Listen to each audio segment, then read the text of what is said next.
Bhagavate Vasudevaya.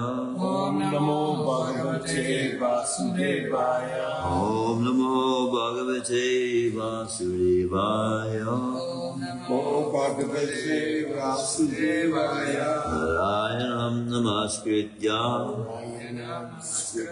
Naram Chaiva Narottamam Devim Saraswatim Vyasam Tato Jayamudiraaya Nastaprayashu Bhadreshu Nityam Bhagavata Sevaya Bhagavati Uttama Shloke Bhaktir Bhagavati Naistaki. Reading from Shrimadbhagavatam, Canto 1, Chapter 9, Text 32. 33. Next page. Text 33. Tribhuvana Kamanam Tamala Varnam Tribhuvana Kamanam Tamala Varnam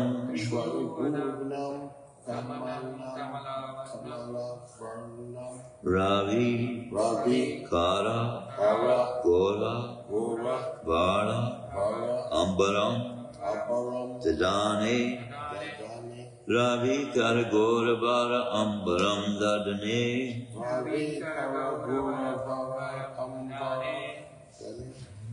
Bapu Alaka Kulavritanam Vijam Vijaya. Oh wait, I didn't go through that. Bapur Alaka Kulavritanam Vijam.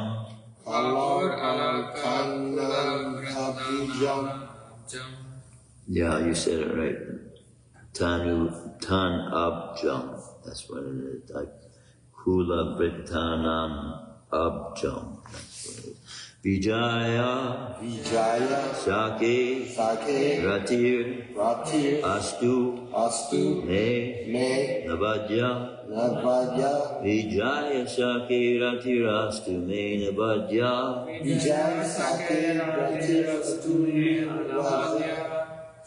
Tribhuvana Kamanam Tamalavarnam Ravi Karagora Varambaram Dadane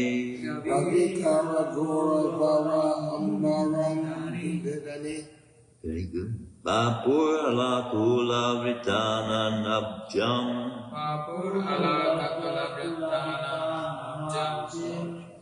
Vijaya Sakira Tirastu Me Navadya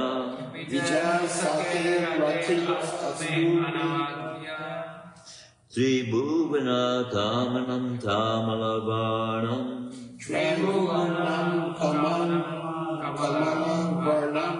Ravi Kara Goravara Ambaram Dadane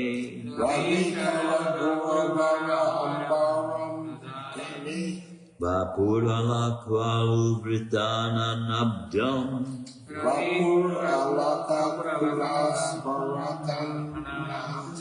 Vijaya Sakira Tirastu Me Navidya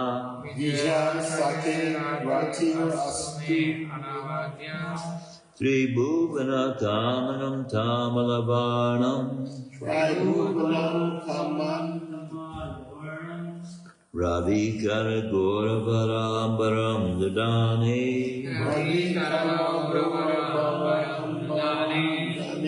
Vapur Alaka Kala Vritananam Jam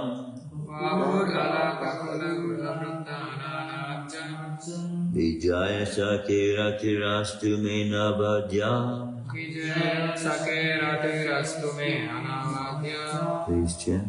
Tribhuvana Kamanam Tamalavarnam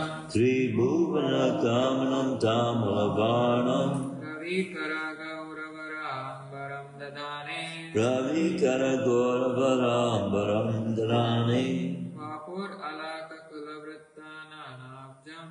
Vapur Alaka Kulavrittana Nabjam Vijaya Sakeratirasthu me anavadya. Vijaya Sakeratirasthu me navadya.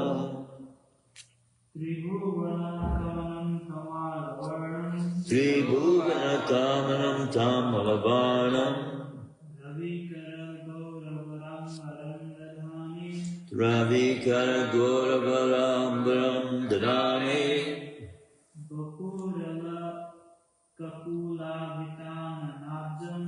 Vapurala Kakula Vritanam Nabjam. Vijaya Sakeratirasthu me navadya. Tribhuvanam kamanam tamala varnam. Tribhuvana kamanam tamalavarnam. Ravikara Gurvara Ambaram Dadhane. Ravikara Gauravara Ambaram Dadane. Vapur Alaka Kalavartan Nabjam. Vapur alaka kula vritanam nabjam. Vijaya Sake Satir Astumi Navadya. Vijaya Sakeratirasthu me navadya. Tribhuvanam. Three statuses of planetary system. Three statuses of planetary system. Kamanam. Kamanam. The most desirable. The most desirable. Tamalavarnam. Tamalavarnam. Bluish like the tamala tree. Bluish like the tamala tree. Ravikara. Ravikara. Sun rays. Sun rays. Gora. Gora. Golden color. Golden color. Baram baram. Baram baram. Glittering dress. Glittering dress. Dadane. Dadani. One who wears. One who wears. Vapu. Vapu. Body. Body. Akala kula brita. Alaka kula vrita. Covered with paintings of sandalwood pulp. Covered with paintings of sandalwood pulp. Anana. Jum. Anana abjam. Face like a lotus. Face like a lotus. Vijaya Sake. Vijaya Sake. Unto the friend of Arjuna. Unto the friend of Arjuna. Rati Astu. Rati Astu. May attraction be reposed upon him. May attraction be reposed upon him. May my Anavadya. Anavadya. Without desire for fruitive results. Without desires for fruitive results. Vibhuvane kamanam tamalavarnam ravikara gauravarambaram dharane vapuralaka kulavrittanam nabjam vijaya sakeratirasthu me navadya.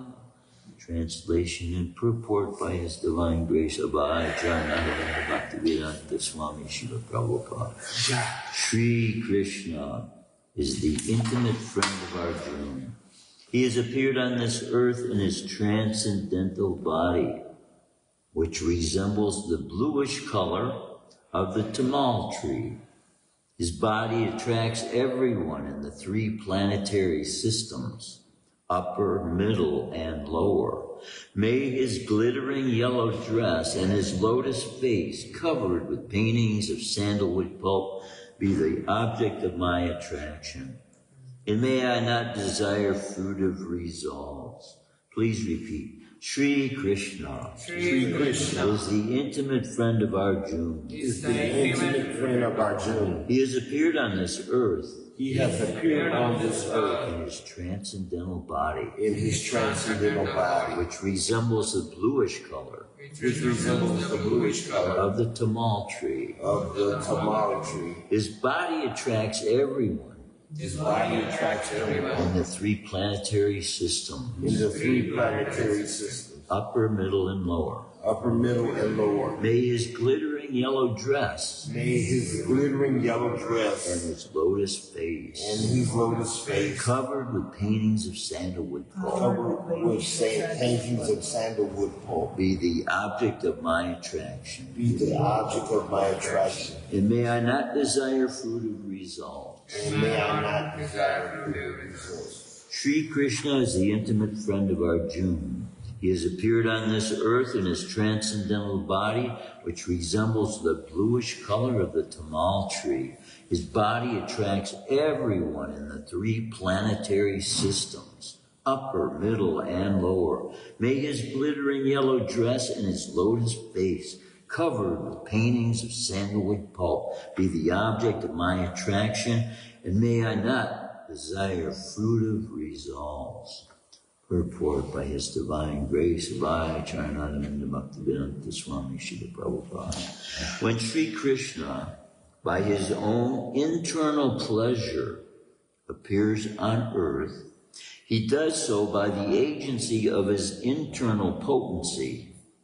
The attractive features of his transcendental body are desired in all 3 worlds, namely the upper, middle, and lower planetary systems. Nowhere in the universe are there such beautiful bodily features as those of Lord Krishna. Therefore, his transcendental body has nothing to do with anything materially created. This is distinguishing between the internal, which he's saying here, but that which is external, which is that which is created, which keeps him from having any contact with it whatsoever. Arjuna is described here as the conqueror, and Krishna is described as his intimate friend.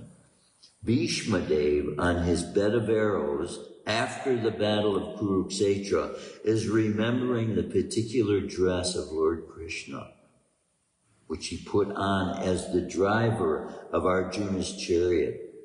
While fighting was going on between Arjuna and Bhishma, Bhishma's attraction was drawn by the glittering dress of Krishna, and indirectly he admired his so-called enemy, Arjuna, for possessing the Lord as his friend.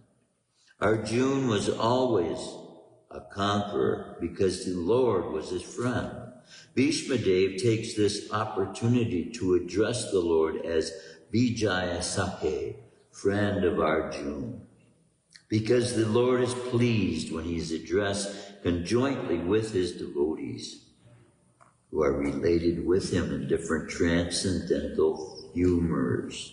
While Krishna was the charioteer of Arjuna, sun rays glittered on the dress of the Lord, and the beautiful hue created by the reflection of such rays was never forgotten by Bhishma Dev.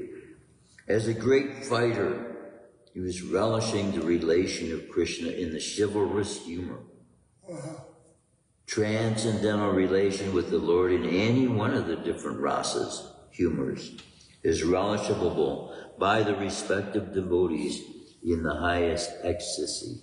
These rasas are all described in the Bhakti Rasamrita Sindhu book. Nectar devotion. The Nectar of Devotion, that are all relationships with Krishna that come down to us as well, that allow us to have rasas with Krishna. Less intelligent mundaners who want to make it a show of being transcendentally related with the Lord artificially jump at once to the relation of conjugal love, imitating the damsels of Brajabhumi Dham. Such a cheap relation with the Lord exhibits only the base mentality of the mundaner, because one who has relished conjugal humor with the Lord cannot be attached to worldly conjugal wrath, which is condemned even by mundane ethics. The eternal relation of a particular soul with the Lord is evolved. A genuine relation of the living being with the Supreme Lord can take any form out of the 5 principal rasas, and it does not make any difference in transcendental degree to the genuine devotee. Bhishma Deva is a concrete example of this, and it should be carefully observed how the great general is transcendentally related with the Lord. Om Jnana Timirandasya Jnana Chalakaya Chakshusmilitam Yena Tasmai Shri. This transcendental statement is referring to the fact that even though he's acting as an enemy on a battlefield, the relationship he has with Krishna is eternal. And so this is being brought out by Lord Grandfather Bhishma Deva, recognizing these qualities of Krishna as the Supreme Person. And to some extent, Srila Prabhupada is pointing out here how that Krishna, being the controller, he has set everything up the way he wanted it to be. Everyone was exactly in their relationships with Krishna.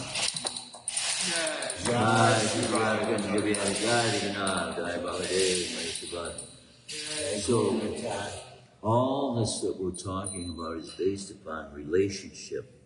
And I was analyzing in my mind this morning because, see, on the one hand we say there's only one God, but on the other hand we say that same God is manifest in each and every single form of life that there is.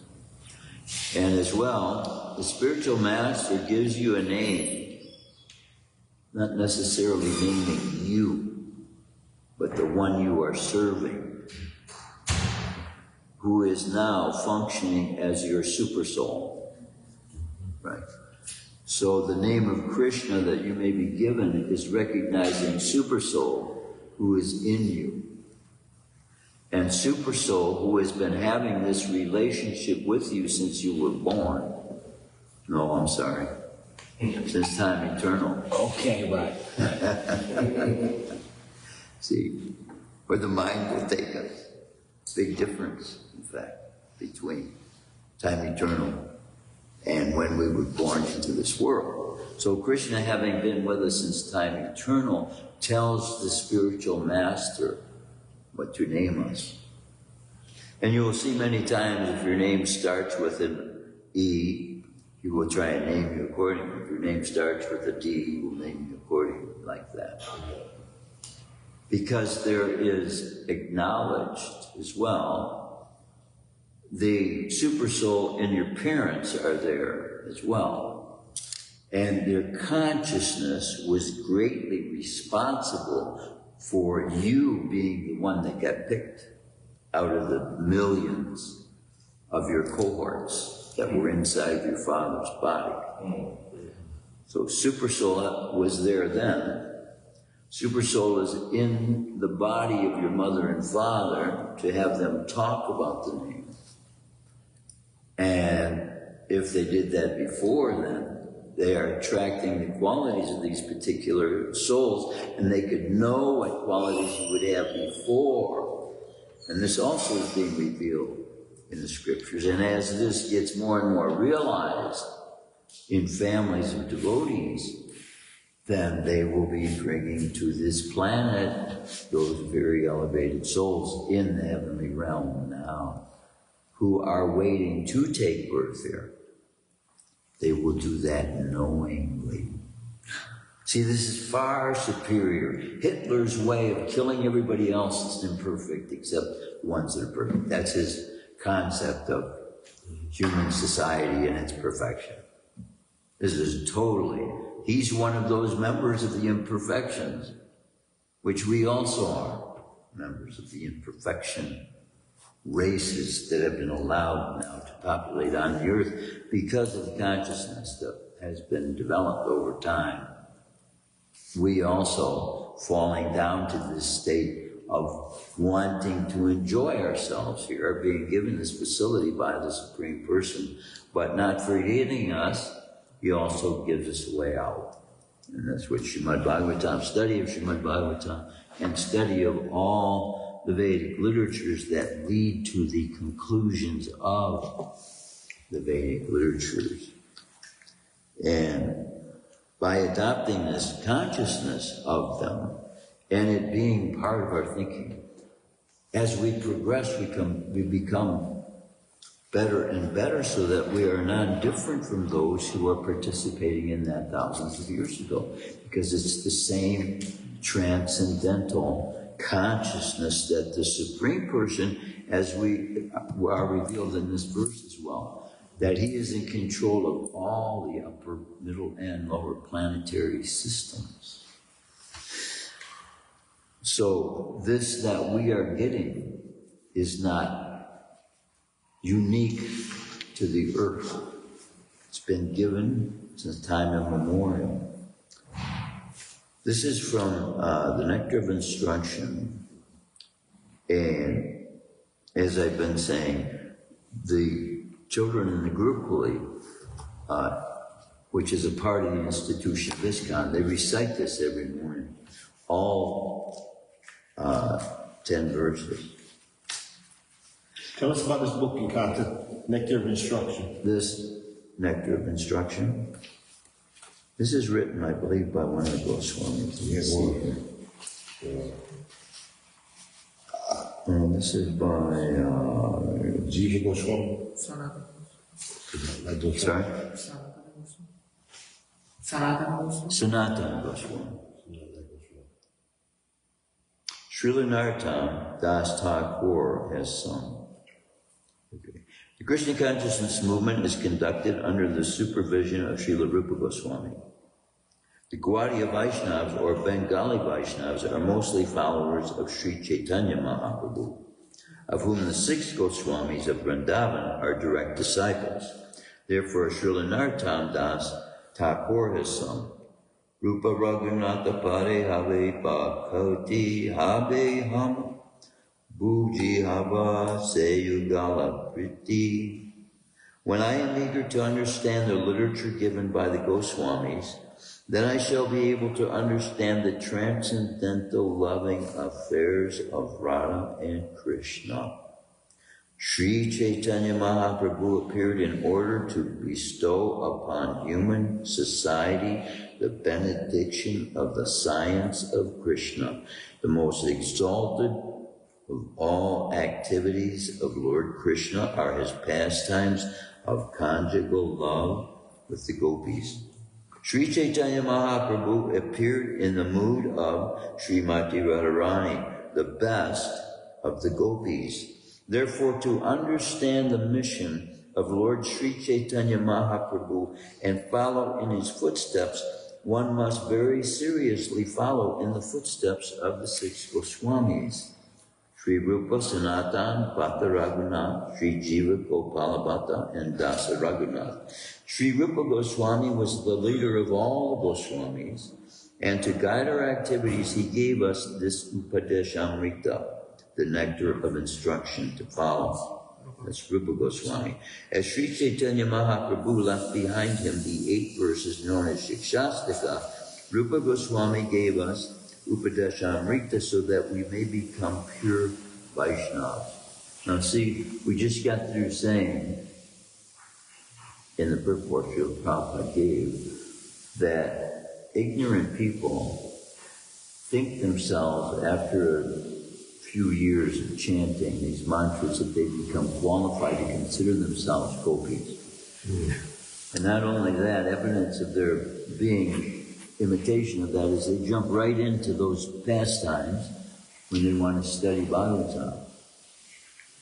And Srila Prabhupada is revealing to us that these side books that we take as introductory, they are introductory, but they contain the completeness of the philosophy in them. And as such, they enable us to be able to develop gradually so that we don't jump into a position we don't belong in beforehand.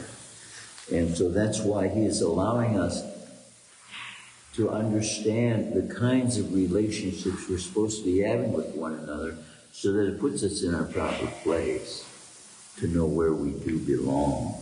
This is text 8. Tanama rupa charitari sakirtananu Mrityo kramena rasanaman sanini yodya. Tishtandra jetaranuraga jananagami. Kalam nayara kilam iti upadeshasaram. Translation: the essence of all advice is that one should utilize one's full time, 24 hours a day, in nicely chanting and remembering the Lord's divine name, transcendental form, qualities, and eternal pastimes, thereby gradually engaging one's tongue and mind. In this way, one should reside in Vrajagaloka Vrindavan Dham and serve Krishna under the guidance of devotees. One should follow in the footsteps of the Lord's beloved devotees who are deeply attached to his devotional service. And you hear this verse I sang with a different melody. Yeah. See, all these are put into different ragas that create a mood in the heart. Kind of a very light mood, isn't it? It's kind of like, and this is the language spoken of as general conversation in the spiritual world. There's no wars going on there. It's all glorification of Krishna. And the soul, by doing that, is so much full of the experience of the ecstasy of that. There's a realization for there to be no other need. Let me read the purport of this verse. Since the mind may be one's enemy or one's friend, one has to train the mind to become his friend. The Krishna consciousness movement is especially meant for training the mind to be always engaged in Krishna's business.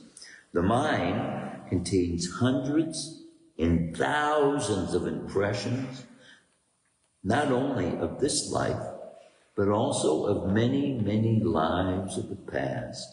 These impressions sometimes come in contact with one another and produce contradictory pictures. In this way, the mind's function can become dangerous for a conditioned soul. Students of psychology are aware of the mind's various psychological changes. In the Bhagavad Gita, chapter 8, verse 6, it is said, Yam yam vapi smaran bhava jajati ante kalevaram tam tam evaiti kunteya satad bhava bhavta.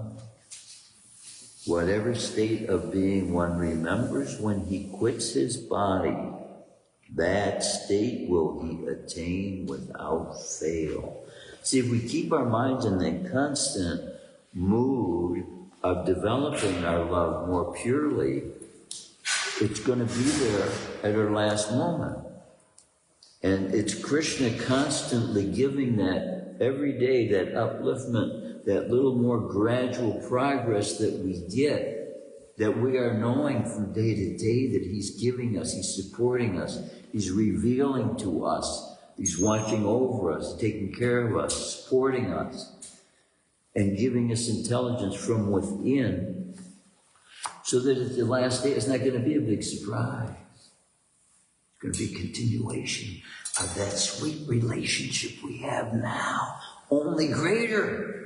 Because this mind that's now troubling us, oh, you can't do this, you can't do this, this is impossible, I can't do that. It's not going to be there anymore. Fully trained mind, fully transformed into transcendental consciousness with nothing impossible. Nothing impossible.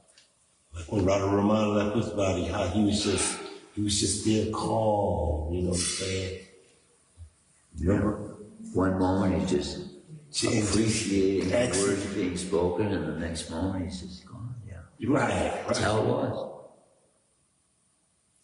At the time of death, the mind and intelligence of a living entity create the subtle form of a certain type of body for the next life. So if you're creating that intelligence, that is using its intelligence to think about Krishna, then you are developing that body that will face to face directly relate with Krishna. If the mind suddenly thinks of something not very congenial, one has to take a corresponding birth in the next life. On the other hand, if one can think of Krishna at the time of death, he can be transformed to the spiritual world, Goloka, Vrindavan. This process of transmigration is very subtle. Therefore, Srila Rupa Goswami advises devotees to train their minds in order that they will be unable to remember anything other than Krishna. See, the words in these books are so powerful that they leave an impression in our minds that stays with us.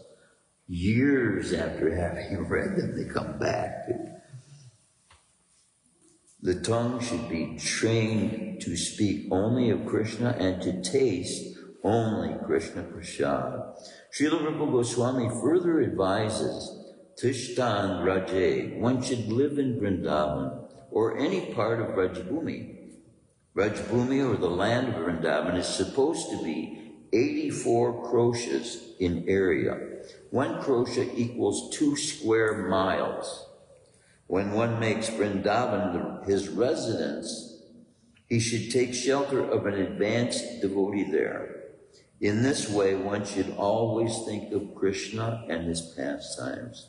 This is further elucidated by Srila Rupa Goswami in his Bhakti Rasamrita Sindhu. My Sankirtan leader, Braja Bihari now, he's done just this. He's gone to Vrindavan, and he lives there with his wife, and he had a child. They live right next to this temple. And this is what Srila Prabhupada advises we should do. Krishnam smaranam janam jasya prashtam nijasami tam tatat gataratascha sau kuryat basam rajesara. A devotee should always reside in the transcendental realm of Vraja and always engage in Krishnam smaranam janam jasya prashtam, the remembrance of Krishna, Sri Krishna, and his beloved associates. By following in the footsteps of such associates and by entering under their eternal guidance, one can acquire an intense desire to serve the Supreme Personality of Godhead. Again, Srila Rupa Goswami states in Bhakti Rasamrita Sindhu, Seva Sadaka Rupena Siddha Rupena Chara Chatrahi Tad Bhava Lipsuna Karya Rajalokam.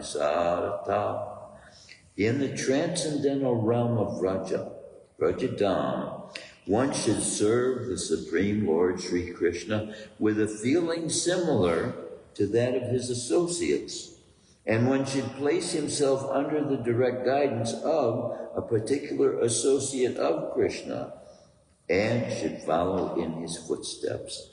This method is applicable both in the stage of sadhana, spiritual practices executed while in the stage of bondage, and in the stage of sadhya, God realization, when one is a siddha purush, or spiritually perfect soul.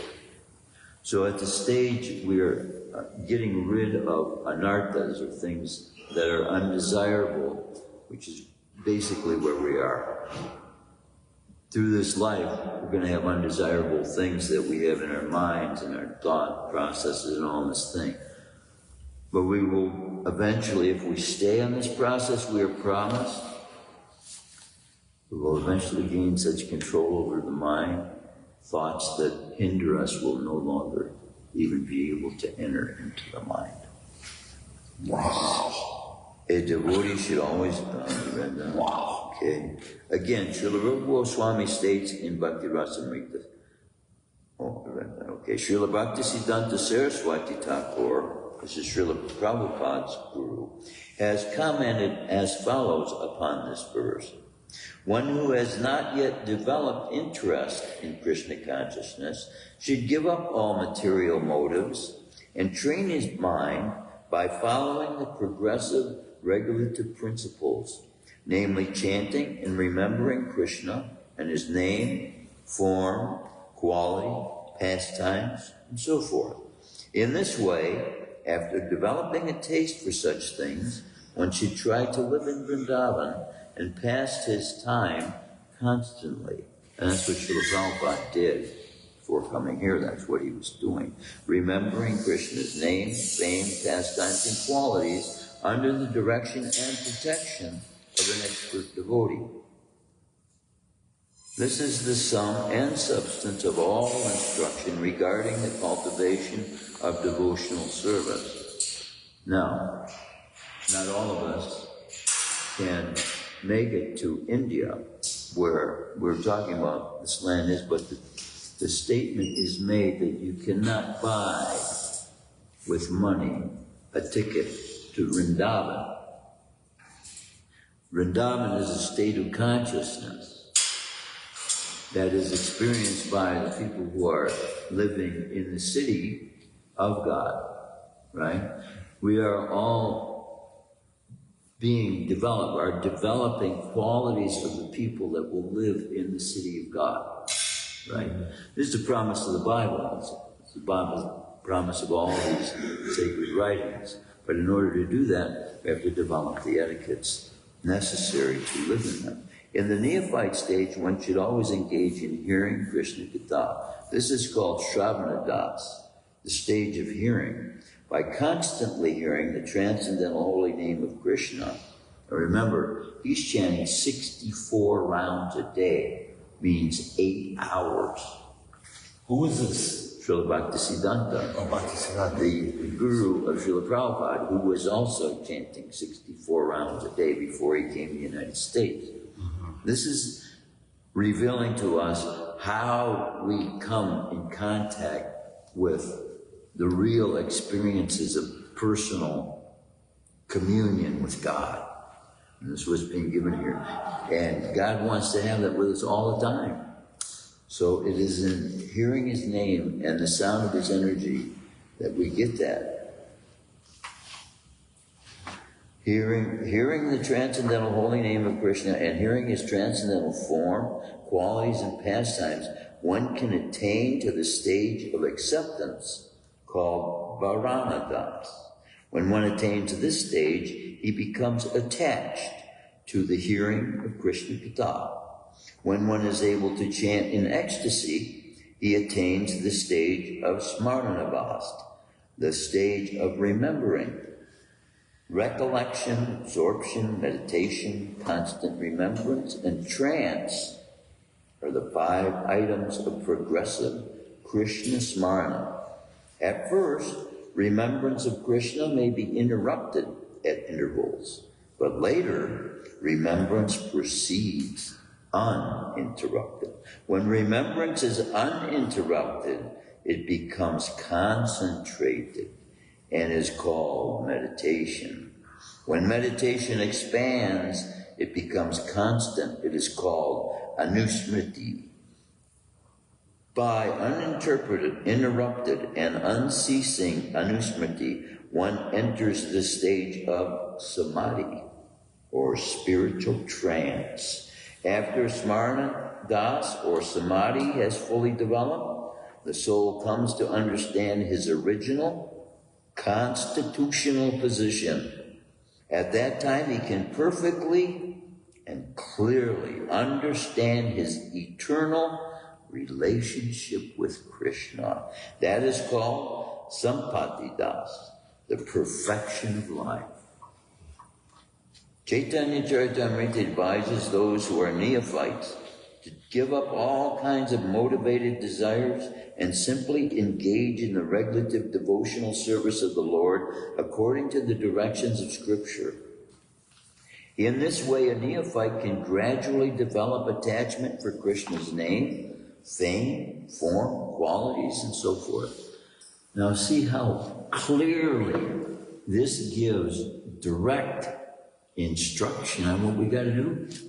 There shouldn't be a question in our minds of the kinds of activities, we need to engage in. Now, You can read the Book of Mormon, read the Book of Muhammad. Now, I'm not going to say about the Quran. The Quran actually tells you, go out and kill everybody that doesn't believe like they do. Basically, it does. It says that. Infidels must be killed. Okay. Wow. But now there is evidence that leads us to conclude, by human calculation, of course, that there was no Muhammad. The first time the word Muhammad is used, translated incorrectly as Muhammad, a person, is actually a system.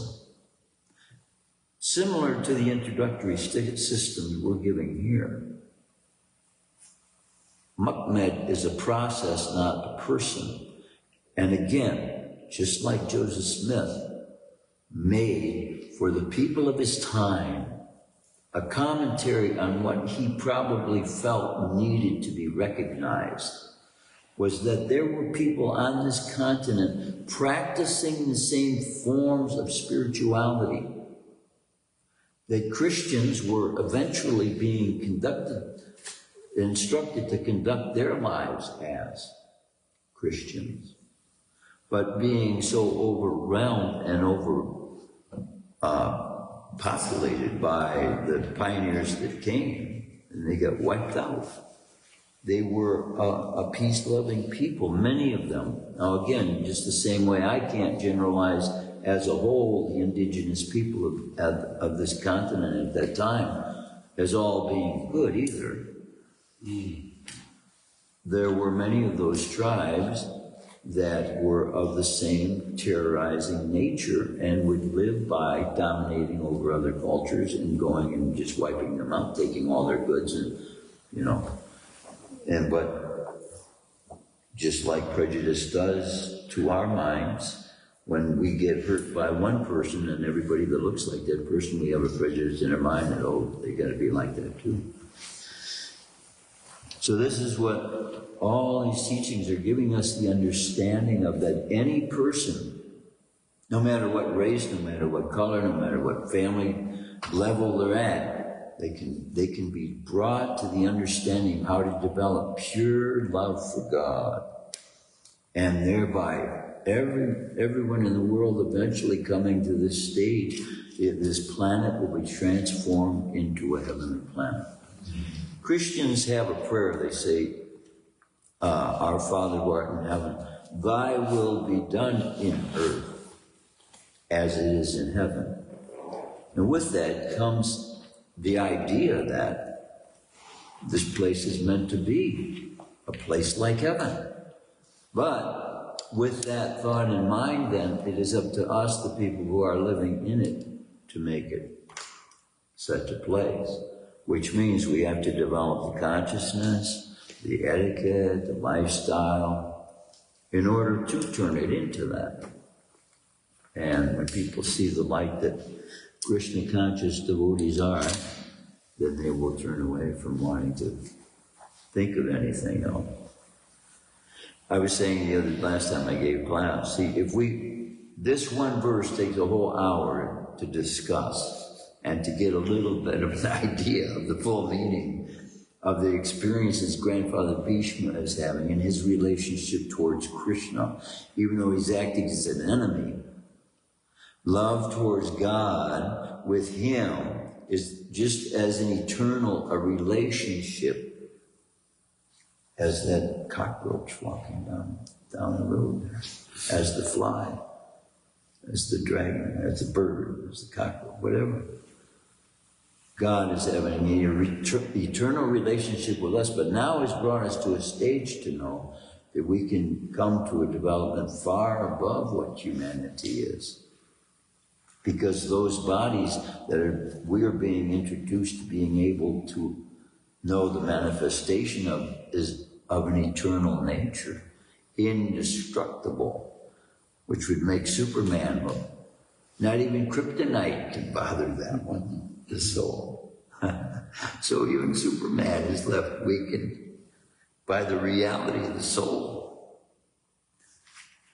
And this is what Krishna manifests this when he was on the planet, the reality of this. And even when he came in the form of a serpent, In the form of Lord Chaitanya, he manifests a brilliance greater, it is described by those who witnessed it as greater than millions of suns. The only way to witness that, you'd have to be given eyes by God. And he does this.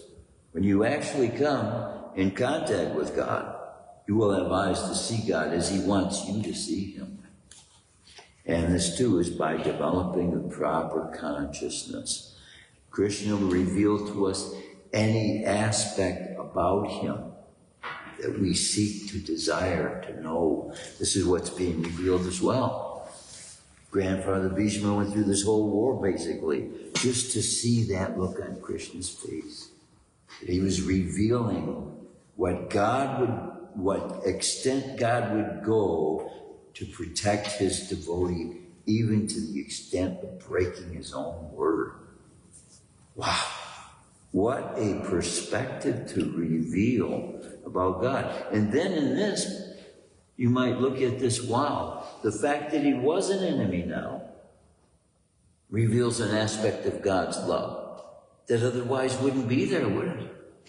If God was only shown to love his friends, and then he put his own army against him as an enemy to him, those who he loved. So how much are we willing to sacrifice what we think of in our lives as most important to us? That's what Krishna is asking of us. Whatever is most important in our mind that we think is above all else for ourselves, to dedicate ourselves to put Krishna in that place. And then when we have that in our minds, Krishna will reveal himself to us and aspects of his own character that we didn't even know about. And every day we gain more and more knowledge because he's so unlimited.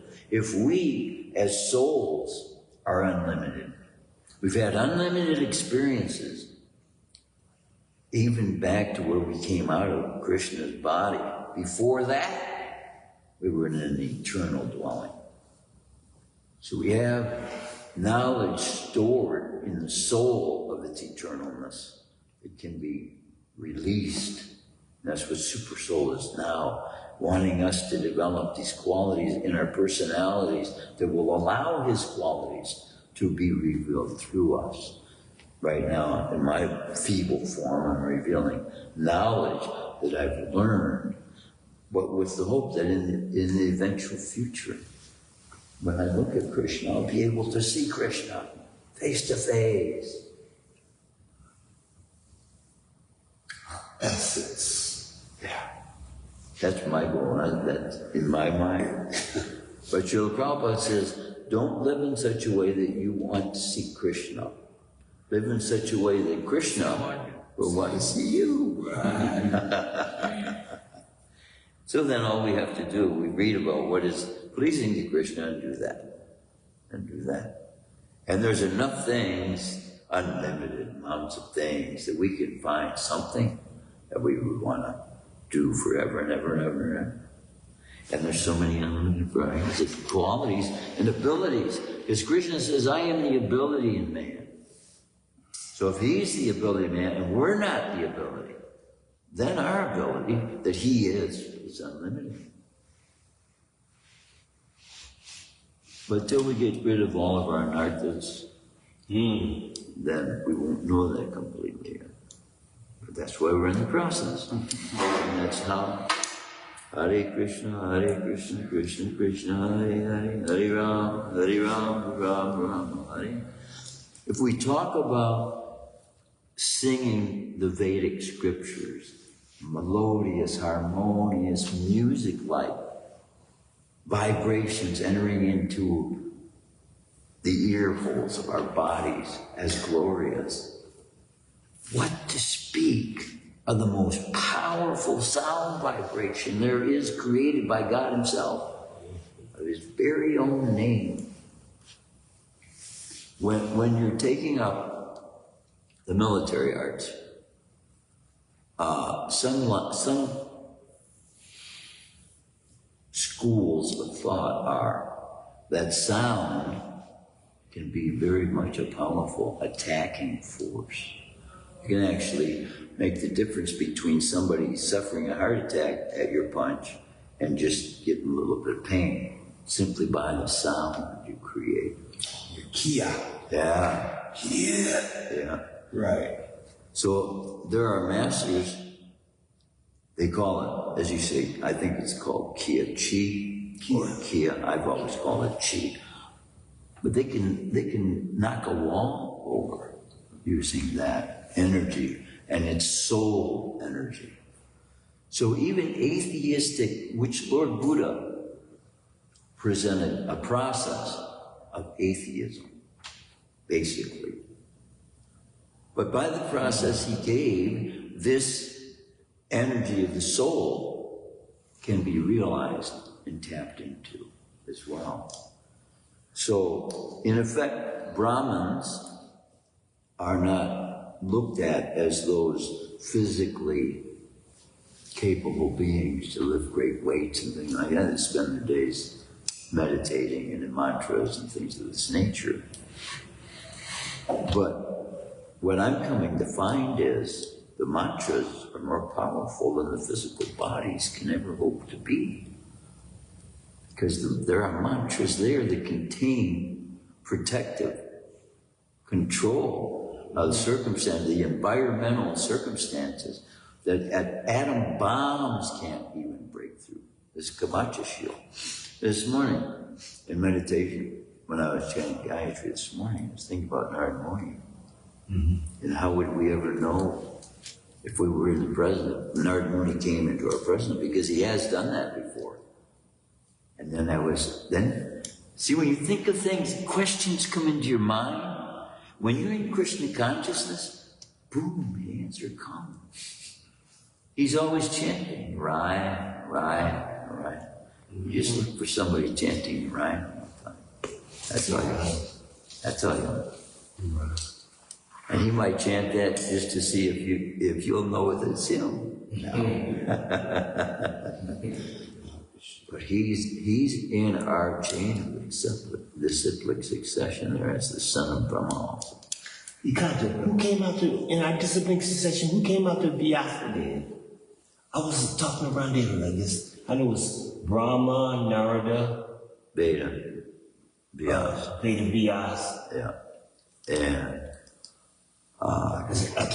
Sukha. Madhvacharya. Madhvacharya. I have a chart, and I look at it every day, and it would be something to memorize. Yeah. See here, now again I'm reminded, because every one of these very advanced souls are in Indian bodies. And how easy it is for someone of another culture to look at that and say, well, that's foreign to me, you know. How could these be the most exalted souls in the planet that could make this and be the only ones that have been able to continue this chain, spiritual chain of, you might call it human evolution. This is real evolution, is when the previous generations from the beginning are passing down their knowledge to the future generations that will carry on that knowledge and apply it. So that what we apply of their knowledge that is millions of years old, now we become the result of a philosophy that is the oldest philosophy there is. So that's the kind of living beings Krishna wants to develop in us as servants of his. And I was realizing this morning too, we take on names, the Guru gives us a name.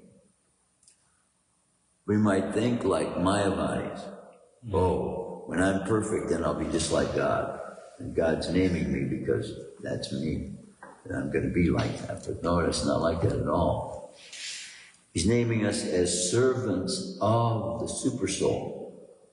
So the name is recognizing that relationship I am having with Supersoul as a servant with Supersoul of the Supreme.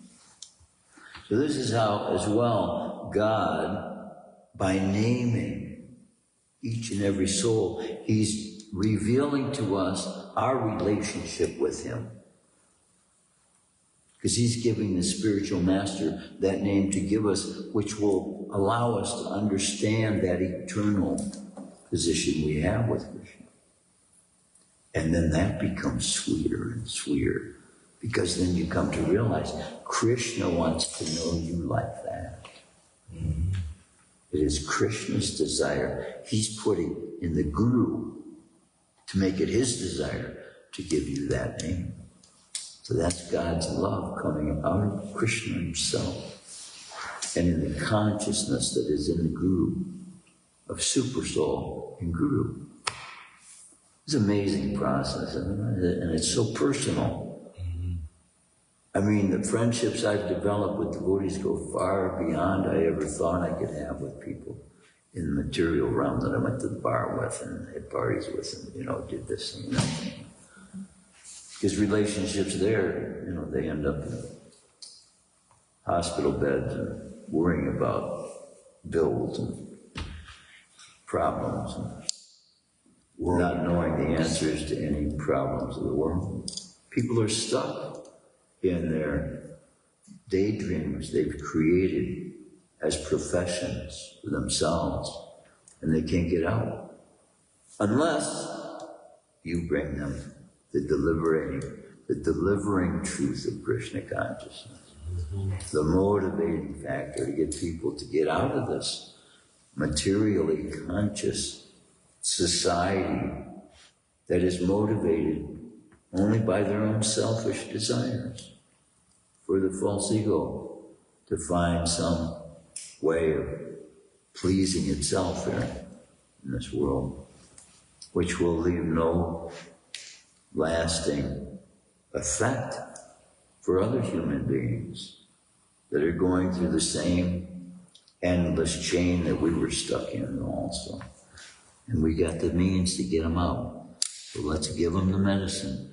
Let's go out there and blast them with all the prescription of Krishna consciousness we have to give them. Okay.